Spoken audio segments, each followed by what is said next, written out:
Konnichiwa Indigents, I'm on my knees just for you. No, I'm not praying. Although thank God we're one of the very few selected people to give Sony money for one thing that no one's been able to get for so freaking long, 1 year on. Finally. Ugh. There's the PlayStation 5 4-man edition, the digital edition of PlayStation 5 console. We're gonna unbox it. 2021 unboxing for PlayStation 5 digital edition, just for you guys. Bit of a different setup. Let's do it. Take my money now. Thank you, Sony. Alright, a little different camera angle for you guys. I want to know though, as I destroy your ears with the bang of the mic, did you guys manage to get the email from PlayStation Direct for ordering one of these, the private shopping session as it were? That's how I got mine. I ordered mine on the 22nd. Got the email I think 2 or 3 days before then, and had to wake up for like 8 AM. Imagine that. And now we have finally this. So let me know in the comments. Let's unbox. Got the wraparound. Pretty heavy, pretty big. I've still got to find room for it. I've vacuumed the floor, and I've even put on fresh socks to hide the cheesy feet for you guys. Hope you guys appreciate this. Leave a like if you do. Leave a comment, and maybe it will end up in someone's feed.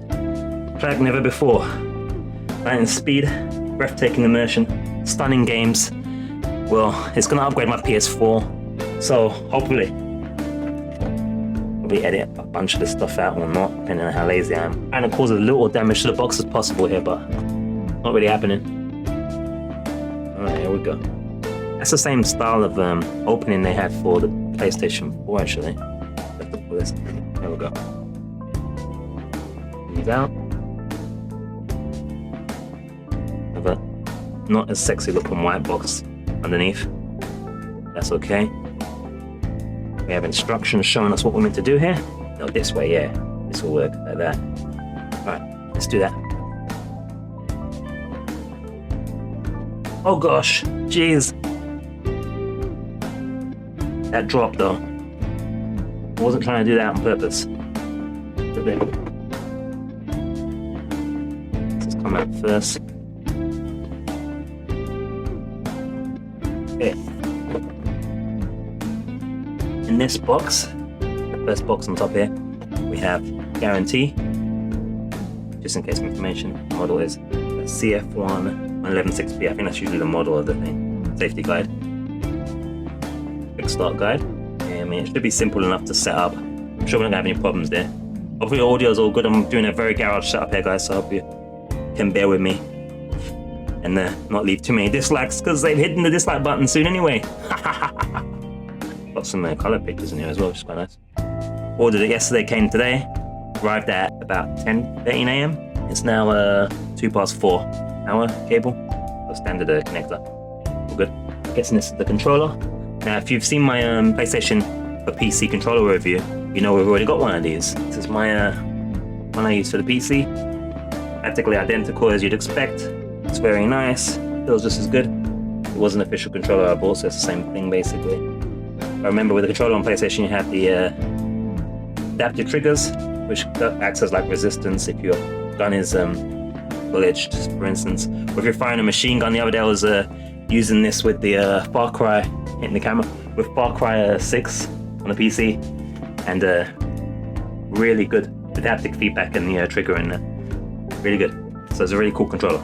So it's going to be amazing on the PlayStation as well. That's the connection cable, which is a USB-C. I think that's the stand, and an HDMI cable. Hopefully you guys have typically enjoyed these, even if it's a little bit rough. I appreciate you all of you guys, all you Indigents and would-be Indigents. Thank you for your patience and understanding on the garage setup. Yeah, it looks like I'm using the kitchen. I don't know. With streaming and broadcasting, you want a cable that's like 8K typically, because if you use like normal lower cables, you'll have connection issues where it will cut out and stuff like that. We'll see though. Almost like I prepared for this, huh? Alright, what's next in here? Let's hope there's the actual console in here, huh? Yeah, there's a console. Seen these in stores, but not actually like up close like this, so. Oh, yeah, I can't do it. Ah! I think I've done my backing, guys. I think I've done my backing. Keeping that nice and secure so it doesn't get busted or break or some stuff. Oh, let me pull my pants up. I should put some kind of sound effect or something going.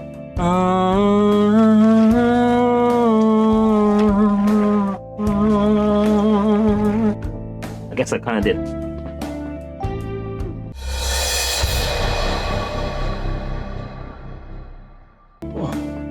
Looks like a massive tray. Obviously it's going to be a little bit smaller than I think it's a little bit smaller than the disc version, right? I've got like 2 discs at the moment for the PlayStation 4, and within the last 4 years of having it, I've not had really any discs, so went digital. There it is. Don't drop it, don't drop it, don't drop it. It's pretty clean, I'd say.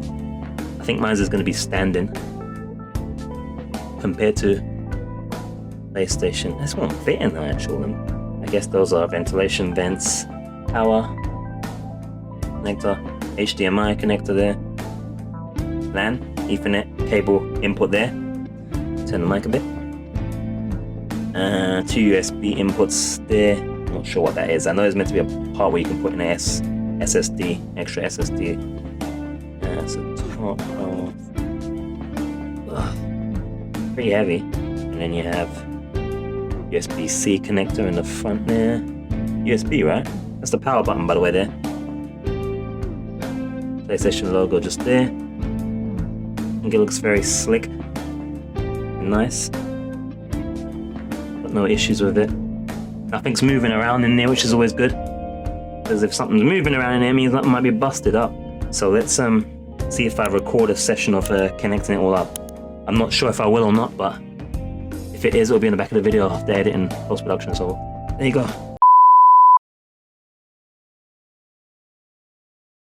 Oh, my back! Oh.